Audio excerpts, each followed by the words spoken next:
நேர்களே, all India லெவல்ல India today C voters எடுத்த கருத்து கணிப்பு நேற்று முன்தினம் நள்ளிரவு மாலை வெளியானது. அதை நேற்று நான் உங்களுக்கு தரவில்லை. அந்த கூட்டணியில திமுக தலைமையிலான இந்தியா கூட்டணி 45% விழுக்காடு வாக்குகள் பெறும் என்று, தமிழ்நாட்டில் தேர்தல் நடந்தால் அவர்கள் முதலிடத்தில் இருப்பதாகவும் இந்தியா டுடே சி ஓட்டர்ஸ் தன் கருத்தை தெரிவிக்கிறாங்க.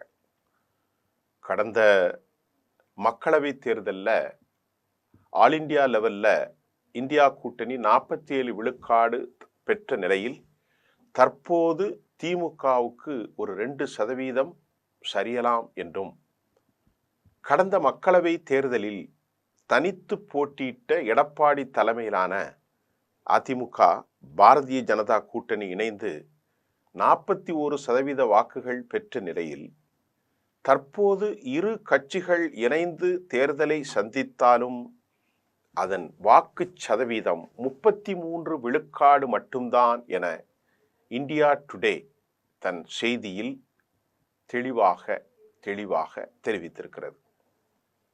இந்தியா டுடேனுடைய அந்த கருத்து, விஜய் தமிழ்நாட்டில் எத்தனை இடங்களை எத்தனை சீட்டை பெறுவார்? தமிழக வெற்றி கழகம் 8, 10, 15, 25, 35.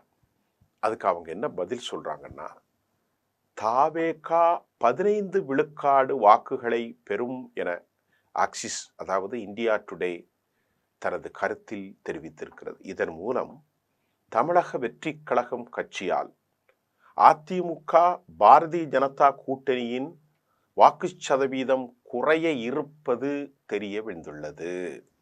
அது என்ன கணக்கு? மறுபடியும் நான் உங்களுக்கு சொல்றேன்.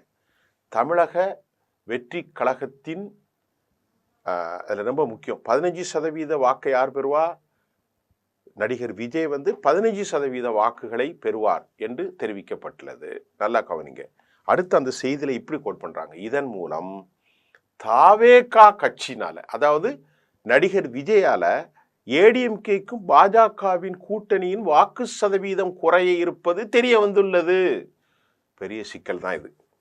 மக்களவை தேர்தல் நடந்தால் தமிழ்நாட்டில் திமுக தலைமையிலான கூட்டணி அமோக வெற்றி பெறும் என்றும் இந்தியா டுடே சி ஓட்டர்ஸ் நடத்திய கருத்து கணிப்பில் தெளிவாக தெரிவித்திருக்கிறது. இந்தியா டுடே சி ஓட்டர்ஸ் சட்டசபை தேர்தலிலும் இதே தான். ஏதாவது அவங்க எடுத்திருக்கிறது இதில் எடுத்திருக்கிறாங்க பார்லிமெண்ட்டுக்கு, ஆனால் இன்னைக்கு நடக்க போற சட்டசபைக்கும் இதுதான். ஏன்னா இது ஆல் இண்டியா லெவலில் எடுக்கப்பட்ட கருத்து கணிப்புல நாடாளுமன்ற தொகுதிகளில் அது ஆல் இண்டியா லெவலில் மோடிக்கு வாய்ப்பு இருக்கிறது.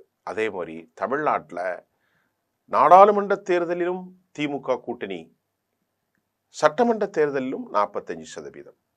இதுல ரொம்ப முக்கியமாக ஒரு செய்தி என்னன்னா, விஜய் 15% தாண்டி அவர் அதிகம் கரம்பும் வாக்குகள், இந்த கரம்பிட்டு போறது இப்படி நிறைய பேர் பக்குன்னு விழுந்துரும்.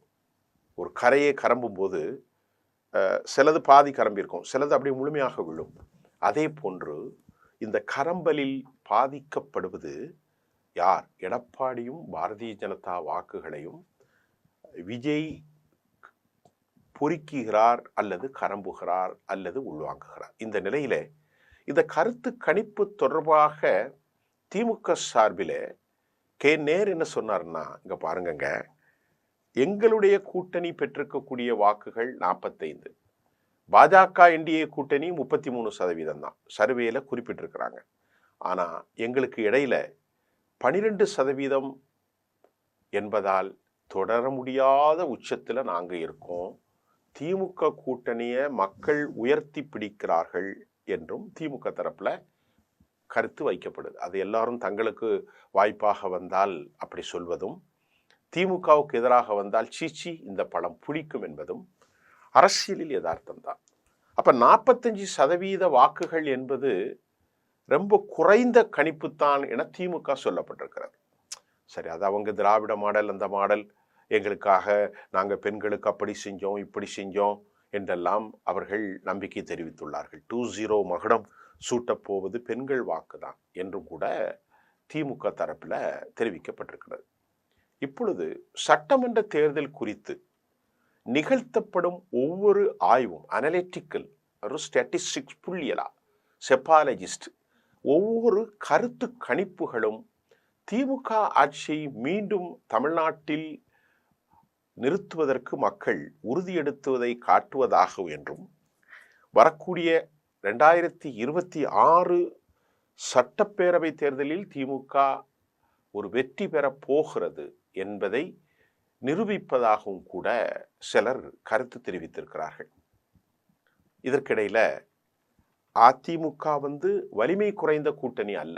அதிமுகவும் சரி, பாரதிய ஜனதாவும் சரி, பாட்டாளி மக்கள் கட்சியும் சரி, அமமுக, ஏஎம்எம்கே, பிஎம்கே மற்றும் பல 0.5%, 0.25%, 0.5% சிறிய கட்சிகள் இணைந்துள்ள இந்த அணி இது திமுகவிற்கு ஒரு பலமான சவாலை அளிக்கும் என எதிர்பார்க்கப்படுகிறது.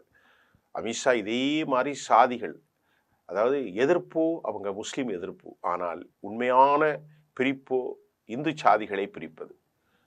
பாஜக பீகார்ல இருக்கக்கூடிய இந்த ஃபார்முலாவை பயன்படுத்தி உள்ளதாக டெல்லியில் இருக்கிற அரசியல் தலைவர்கள் நமக்கு தெரிவிக்கிறார்கள். இந்த numbers game Bihar formula, Bihar மாநிலத்தில் அவங்க அப்படித்தான் சிறிய கட்சிகளை ஒருங்கிணைத்து எஸ்ஐஆர் மூலமும் பெரும் மாற்றத்தை ஏற்படுத்தி வாக்குகளை சிதறவிடாமல் அதிகாரத்தை பயன்படுத்தி ஒன்றும் திரட்டி பாஜக பெரும் வெற்றியை நிதிஷ் தலைமையிலே பெற்றது. அதே போன்று பீகார் பாணியை தமிழகத்தில் செயல்படுத்த பாரதிய ஜனதா திட்டமிட்டிருக்காங்க.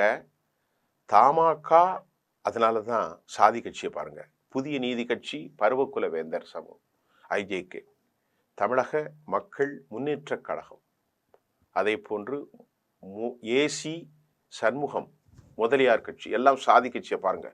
இவங்கெல்லாம் இந்து மதத்தை காப்பாற்ற போறாங்க அப்படின்னு சொல்லி கொண்டு அந்த செய்தியில் வருவதைத்தான் நான் உங்களுக்கு சொல்றேன். சாதி ரீதியாக மக்களை அடையாளம் கண்டு என்டிஏ இதே மால வெற்றி பெற்றது. ஆனால் என்ன கணக்கு போட்டாலும் இந்த இந்தியா டுடே கருத்து கணிப்பின் மூலம் 33% வர்றாங்க. பீகாரில் 2020 ரொம்ப குறைந்த வாக்கு வித்தியாசத்தில் வென்ற என்டிஏ கூட்டணி 2025 இதே கூட்டணி வியூகத்தால் 200க்கும் மேற்பட்ட இடங்களை கைப்பற்றி சாதனை படைத்தது.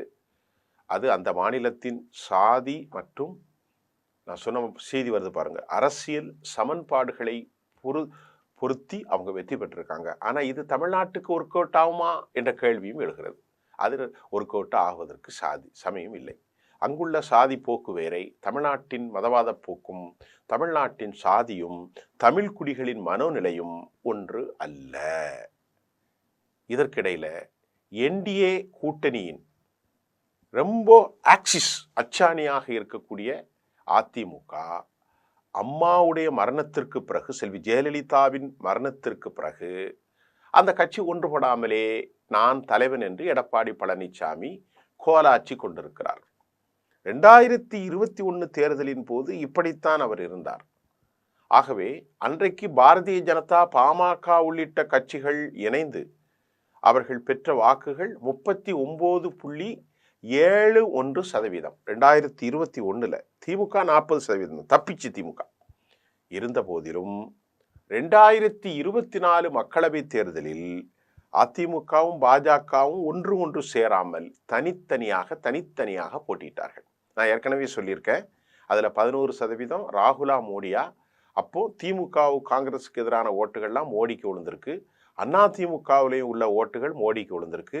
அந்த ஃபார்மேட் இங்கே சிக்காது, சரிவராது ராஜா, இது தனி என்று சொன்ன அதை இப்போ இந்தியா டுடே நிரூபிச்சிருக்கு.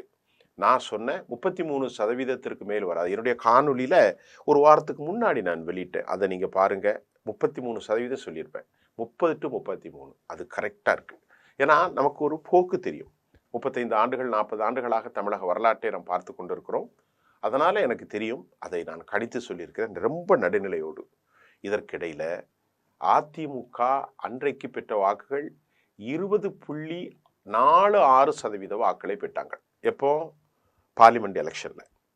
பாஜக கூட்டணி எவ்வளோ பெற்றாங்க? 2024 18.28% வாக்குகளை பெற்றார்கள். மறுபடியும் சொல்றேன், இதுக்கு முன்னாடி நடந்த எலெக்ஷன்ல 24 நாடாளுமன்ற தேர்தலில் ஏடிஎம்கே 20.46% வாக்குகளையும், பாரதிய ஜனதா கூட்டணி 18.28% வாக்குகளையும் அவர்கள் பெற்றார்கள். இது கடைசி நாடாளுமன்ற தேர்தல்.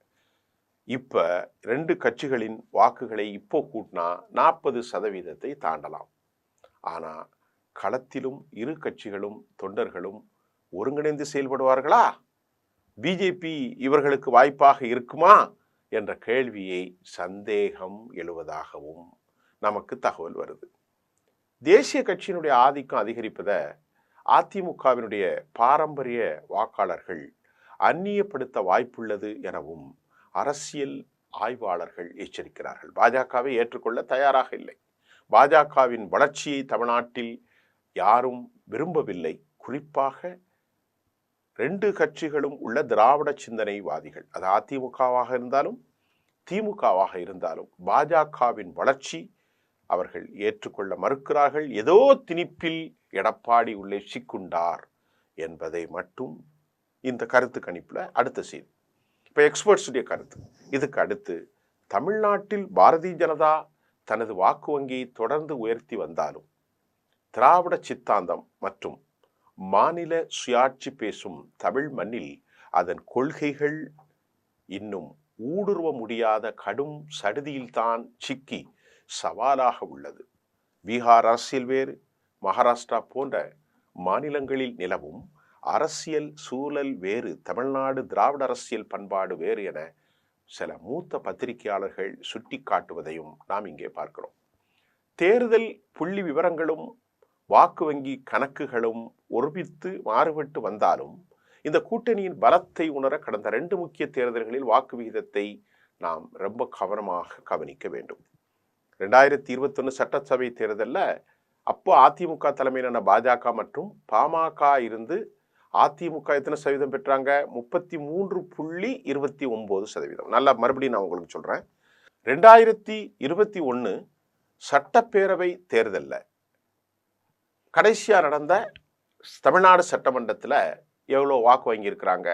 அதிமுக தலைமையிலான கூட்டணியில பிஜேபி இருந்தது. அதிமுக தலைமையிலான கூட்டணியில இணைந்த பாமக அப்பா பிள்ளைகள்லாம் இருந்தாங்க. இதுல அதிமுக மற்றும் 33.29%, பாட்டாளி மக்கள் கட்சி 3.8%, பாரதிய ஜனதா 2.6% வாக்குகளை 2021 பெற்றாங்க. இந்த அணியினுடைய மொத்த வாக்கு பலம் 39.7% இருந்தது. தனித்து போட்டிட்ட டிடிவி 2.5% வாக்குகளை பெற்றார். 2024 மக்களவைத் தேர்தலில் இதே தான் நான் ஏற்கனவே சொன்ன, பாமகவும் பாஜக அதிமுகவும் தனித்து போட்டிட்டன. எடப்பாடி தலைமையிலான அந்த அதிமுக 20.46%, பாரதிய ஜனதா கூட்டணி பாமக, அமமுக, தமாக இவங்க எல்லாரும் சேர்ந்து 18.28% வாக்குகளையும் பெற்று இரட்டை இலக்க வளர்ச்சியை பதிவு செய்தது. இதை வச்சு தான் இப்போ மிரட்டுறாங்க. அரசியல் ரீதியான தாக்கங்கள், தமிழ்நாடு அரசியலின் கூட்டணி கணக்குகள் அது வெறும் எண்களின் கூட்டல் மட்டுமல்ல, அது தொண்டர்களிடையே நிலவக்கூடிய கெமிஸ்ட்ரி சார்ந்ததாகும். அதிமுகவின் மீட்சி கடந்த 2004 தேர்தலில் 20% வாக்குகளை மட்டும் பெற்ற அதிமுக தற்போது எடப்பாடி தலைமையில் பலம் இழந்தே இருக்கிறது. ஒருங்கிணைந்தால் தனது பழைய வாக்கு 30% வாக்கு வங்கியை அது மீட்க போராடுகிறது. ஆனால் இந்த கூட்டணியில் அதிமுக பெரியண்ணன் என்பதால் கட்சியின் தொண்டர்கள் உற்சாகத்தில் இருந்தாலும் பாரதிய ஜனதாவின் பங்களிப்பு கடந்த தேர்தலில், அதாவது 2024 நாடாளுமன்ற தேர்தலில் 11% வாக்குகளை வெற்றி அவர்கள் கூட்டணி 18 பெற்று, குறிப்பாக பாஜக நகர்ப்புறங்களில் மேற்கு தமிழ்நாட்டில் பாரதிய ஜனதா பெற்றுள்ள இந்த வளர்ச்சி அதிமுகவின் பலத்தோடு சேரும்போது திமுகவிற்கு கொஞ்சம் சவாலாக அமையும். அதையும் மறுக்க முடியாது. அதே போன்று பாமக 4% வாக்கு வங்கிய மாவட்டங்களையும் அமமுக தென் மாவட்டங்களில் இந்த கூட்டணிக்கு ஒரு கூடுதல் பலம் சேர்க்கும். சாதி ரீதியான வாக்குகள் சிதறாமல் ஒரு சேர ஒரு வேளை விழுந்தால் இது பல தொகுதிகளின் வெற்றி தோல்வியை தீர்மானிக்கும் சக்தியாக மாறும். ஆளும் கட்சியான திமுக தனது மிகவும் உறுதியான கூட்டணியில காங்கிரஸ் கட்சி, இடதுசாரிகள், விடுதலை சிறுத்தைகள் போன்ற கட்சிகளோடு அவங்க ஒரே வெற்றி ஃபார்மேட்டை தமிழ்நாட்டில் எடுத்து அற்புதமாக பயணிச்சுட்டு இருக்கிறாங்க. பல எதிர்ப்புகள், ஆன்டி இன்கம்பன்சி மலை போல திமுக மேலே குவிஞ்சிருக்கு. சட்டம் ஒழுங்கு எல்லா பிரச்சனையும் ஏகப்பட்டது இருக்கு. ஆனாலும் அவங்க என்ன நம்புறாங்கன்னா, இந்த நலத்திட்டங்கள் மூலம் சமூக நீதி முழக்கங்களை முன்வச்சு திமுக இப்போ தன் பிரச்சாரத்தை துவக்கி இருக்கிறது. அதே சமயம் கூட்டணியில் திமுகவில் பல உட்கட்சி சிக்கல்கள், அரசியல் வாய்ப்பு வாதங்கள், கூட்டணியில் இணைந்துள்ள கட்சிகள், காங்கிரஸ் கட்சி போன்றவர்களுக்கு இருக்கிற முரண்பாடு, தேமுதிக சேர்க்கல, இதெல்லாம் பெரும் தலைவலி. பாமகவில் இருக்கக்கூடிய ராமதாஸ் அன்புமணிக்கு எழுந்துள்ள கருத்து வேறுபாடுகள், டிடிவி தினகரன் அமமுக மீண்டும் அதிமுகவோடு இணைந்திருப்பது போன்ற மாற்றங்கள் வாக்காளர்கள் மத்தியில் கொஞ்சம் அரசியல் வாய்ப்புவாதம் என்ற பிம்பத்தை ஏற்படுத்தக்கூடும் என திமுக தரப்பில் அஞ்சுகிறாங்க. ஆக கூட்டணி காகிதத்தில் பலமாக தெரிந்தாலும் பூத் மட்டத்தில் தொண்டர்களுடைய ஒருங்கிணைப்பு, தெளிவான தலைமை வெற்றியை தீர்மானிக்கும். தமிழக வாக்காளர்கள் எப்போதும் ஒரு தெளிவான முடிவை எடுப்பார்கள். இது 1980 நடந்திருக்கு. இந்த மெகா கூட்டணி வியூகம் வெற்றி தோல்வியை கொடுக்குமா என்பதை நமக்கு தெரிய வரும். இதை நான் உங்களுக்கு தெளிவாக சொல்லிட்டேன். இப்போது நீங்கள் புரிஞ்சுக்கிடுங்க. அதிமுகவுக்கு பெரும் செட்பேக்கு. அந்த செட்பேக்கு காரணம் தலைமை பலமிழந்தது, அனைவரையும் சேர்க்க மறுத்தது. அதை மட்டும் இல்லாமல் எடப்பாடி கடைசியாக பெற்ற வாக்குகள் 20% மட்டுமே. கூட்டணியை சேர்ந்தால் மட்டும் அவர்கள் கூடுகிறார்கள். அதற்கு இந்த முறை சாத்தியமில்லை என்பதையும் இந்தியா டுடே தன் கருத்து கணிப்பிலே தெரிவித்திருக்கிறார்கள். அவர்கள் தெரிவித்தாலும் தெரிவிக்காவிட்டாலும் மக்களின் மன ஓட்டங்களை பெற்ற நாம் 33% வாக்குகளை அதிமுக பெறும் என்று சொல்லியிருக்கிறோம். அது இன்னும் குறைய வாய்ப்பு தான் உண்டே தவிர அதிமுகவுக்கு அது கூடுதலுக்கான வாய்ப்பு இருப்பதாக எனக்கு தெரியவில்லை. இதற்கிடையிலே அடிமட்ட தொண்டர்களிடையே பாஜக அதிமுகவிலே இருக்கிற பிளவுகள் தென்படுகிறது. 1980 117 நின்று ஆட்சியிலே பங்கு வெற்றி பெற்றவர்கள் அதிகாரத்துக்கு வரலாம் என்று சொல்லப்பட்ட நிலையில கீழ்மட்டத்தில் இருக்கும் திமுகவினரும் காங்கிரசினரும் ஒருவருக்கு ஒருவர் இணையாமல் வாக்களிக்காமல் மறுத்த நிலை தற்போதும் ஏற்படலாம். இது திமுகவுக்குத்தான் வாய்ப்பாக அமையும். அப்படித்தான் இந்த போக்குகளை இந்தியா டுடே, ஆக்சிஸ் மட்டுமல்லாமல் அந்த கருத்து கணிப்புகள் தெளிவுபடுத்தியிருப்பதும் பார்க்க முடிகின்றது. கடைசி நேரத்தில் ஏற்படுகிற மாறுதல்கள் உட்பட்டது. இன்னும் தேர்தல் தேதி அறிவிக்கப்பட வேண்டும். வேட்பாளர்கள், லோக்கல் இஷ்யூஸ் எல்லாம் சேர்ந்துதான் வெற்றி தோல்வியை தீர்மானிக்கும் என்பதே உண்மை. இதில் 15% பெறக்கூடிய நடிகர் விஜய் அதிமுக பாஜக கூட்டணிக்கு பெரும் தலைவலியை ஏற்படுத்தக்கூடும் என்பது அவர் அந்த வாக்கை பிரிக்கிறார். அப்போ திமுகவின் வாக்கையும் நிச்சயமாக பிரிப்பார், அதிலும் சந்தேகம் இல்லை. ஆனாலும் சீமானுடைய வாக்குகள் குறையலாம். இதில் யாருடைய வாக்கை அவர் அதிகம் பிரிக்கிறாரோ அந்த கட்சி இழப்பை சந்திக்கும். அவர் பெறுவது 12ஆக இருக்கலாம், 15ஆக இருக்கலாம், 18ஆகவும் இருக்கலாம். அவர் ஆட்சிக்கு வரப்போவதில்லை. ஆனாலும் அவர் பெறுகின்ற வாக்குகள் பெரும் சிக்கலை தமிழ்நாட்டில் ஏற்படுத்தும். அமமுகவுக்கு ஒரு பலப்பரிசை. தென் மாவட்டங்களில் அவர்கள் தங்கள் வாக்கு வங்கியை தக்க வைப்பார்களா? இப்போது அமித்ஷாவுடைய அந்த ஃபார்மேட்டில் சாதி ரீதியாக அவர் அணுகியிருக்கிறார். டிடிவி தினகரன் எப்போதும் சாதி ரீதியாக இல்லை. அவரை சாதிக்குள் அடைக்க முயற்சிக்கிறார். பாரிவேந்தரை சாதிக்குள் அடைத்தார். வன்னியர் கட்சிகளை சாதிக்குள் அடைத்ததை போன்று எல்லாவற்றையும் தங்களுடைய வாக்கை தான் வெற்றி பெறுவதற்கான வழிவகைகளை பாரதிய ஜனதா பீகார், மகாராஷ்டிரா அல்லது குறிப்பாக யூபி போன்ற ஃபார்மேட்டை தமிழ்நாட்டில் பயன்படுத்துவது அவர்களுக்கு வெற்றி தருவதற்கு வாய்ப்பில்லை என்ற இந்த இந்தியா டுடே கருத்தில் தெரிவிக்கிறது. மீண்டும் ஆதாரமான செய்திகளோடு நான் உங்களை சந்திக்கின்றேன். நன்றி.